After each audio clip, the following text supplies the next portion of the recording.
আসসালামু আলাইকুম গাইস, কেমন আছেন? আশা করি ভালো আছেন। আজ আমাদের জন্য একটি ব্যতিক্রমী দিন, কারণ আজ আমাদের ডিপার্টমেন্ট আয়োজন করেছে একটি বাস্তব অভিজ্ঞতায় ভরপুর water resource development field visit. আমরা সবাই নির্দিষ্ট সময়ে এসে পৌঁছালাম ক্যাম্পাসে। ভার্সিটির বাস আমাদের জন্য অপেক্ষা করছে। এরপর আমরা সবাই আমাদের নির্দিষ্ট সময়ে নির্ধারিত বাসে উঠতে শুরু করলাম। ভার্সিটি কর্তৃপক্ষ নিখুঁত ব্যবস্থাপনায় আমরা সবাই নির্দিষ্টভাবে স্থান গ্রহণ করলাম। শিক্ষকদের তত্ত্বাবধানে সকাল 8:15 আমাদের যাত্রা শুরু হলো।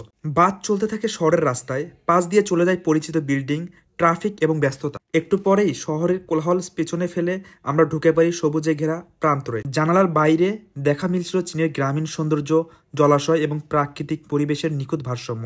ভেতরে এক প্রশান্ত পরিবেশ, আর মুখে সবার জিজ্ঞাসা, সামনে কি অপেক্ষা করছে। দীর্ঘ কিন্তু মনোরম ভ্রমণের পর আমরা পৌঁছালাম আমাদের প্রথম গন্তব্যে। যেহেতু ভিডিওটি বড়, তাই আমরা 3টি গুরুত্বপূর্ণ স্থানের অভিজ্ঞতা একসাথে তুলে ধরছি।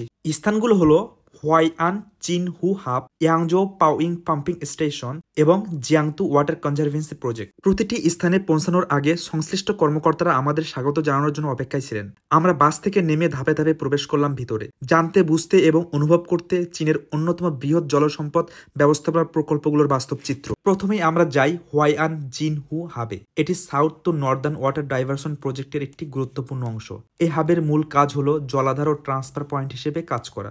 দক্ষিণের পানি উত্তোলন করে উত্তর চীনে পৌঁছে দেওয়ার পথে একটি নিয়ন্ত্রণ কেন্দ্র হিসেবে কাজ করে। তারা আমাদের জানালেন কিভাবে পানি প্রবাহ, মান নিয়ন্ত্রণ এবং পরিবেশগত ভারসাম্য বজায় রাখতে এখানকার প্রতিটি প্রযুক্তি কাজ করে। এরপর আমাদের গন্তব্য ছিল ইয়াংজো পাওয়িং পাম্পিং স্টেশন। এটি একটি উচ্চ ক্ষমতা সম্পন্ন জল উত্তোলন কেন্দ্র, যেখান থেকে বিশাল পরিমাণ পানি উত্তোলন করে নির্দিষ্ট উচ্চতায় প্রেরণ করা হয়। কর্মকর্তারা ব্যাখ্যা করেন কিভাবে এখানকার মাল্টি স্টেজ পাম্পিং সিস্টেম এবং রিয়েল টাইম মনিটরিং প্রযুক্তি একসাথে পানি সরবরাহ কার্যক্রমকে সুনিয়ন্ত্রিত করে। শেষে আমরা যাই জিয়াংতু ওয়াটার কনজারভেন্সি প্রজেক্টে। এটি একটি বিস্তৃত প্রকল্প, যার কাজ শুধুমাত্র পানি সরবরাহ নয়, বরং বন্যা নিয়ন্ত্রণ, কৃষি সেচ এবং পানি গুণগত মান নিয়ন্ত্রণ।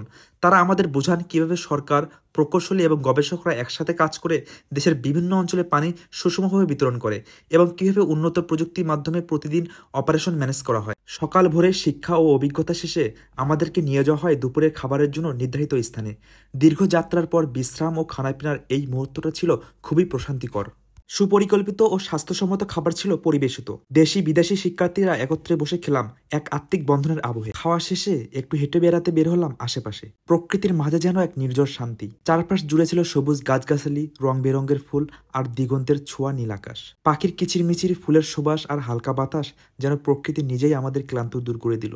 এই মুহূর্তে আমরা কেউ পর্যটক ছিলাম না, বরং প্রকৃতির সাথেই যেন একত্র হয়ে গিয়েছিলাম। এই ছোট্ট ব্রেকটাও ছিল আমাদের সফরের অমূল্য অংশ। শুধু প্রকৌশল আর পানি ব্যবস্থাপনায় নয়, প্রকৃতির সৌন্দর্যও যে শিক্ষা দিতে পারে প্রশান্তি ও সংযোগের, তা আমরা অনুভব করলাম খুব কাছে থেকে। এরপর দিনের শেষ ভাগ অনুষ্ঠিত হয় একটি সংক্ষিপ্ত মিটিং এবং প্রেজেন্টেশন সেশন। এখানে আমরা পুরো দিনের অভিজ্ঞতা নিয়ে আলোচনা করি, কে কি শিখলো, কি দেখলো এবং ভবিষ্যতে এসব জ্ঞান কিভাবে কাজে লাগানো যায়। এভাবেই একটি অর্থবহ দিন শেষ হলো। শিখেছি, দেখেছি, অনুভব করেছি এবং ফিরে চলেছি জ্ঞান সমৃদ্ধ হয়ে। এই ভিজিট শুধু একটি সফর ছিল না, বরং এটি ছিল একটি বাস্তব জীবনের পাঠ, প্রকৌশল, প্রকৃতি ও মানুষের সংযোগ নিয়ে। তো গায়েস, আপনারা যারা এই ভিডিওটি ফেসবুক থেকে দেখছেন, দয়া করে আমার পেজটি ফলো করবেন এবং যারা ইউটিউব থেকে দেখছেন তারা আমার চ্যানেলটি সাবস্ক্রাইব করবেন। আল্লাহ হাফেজ।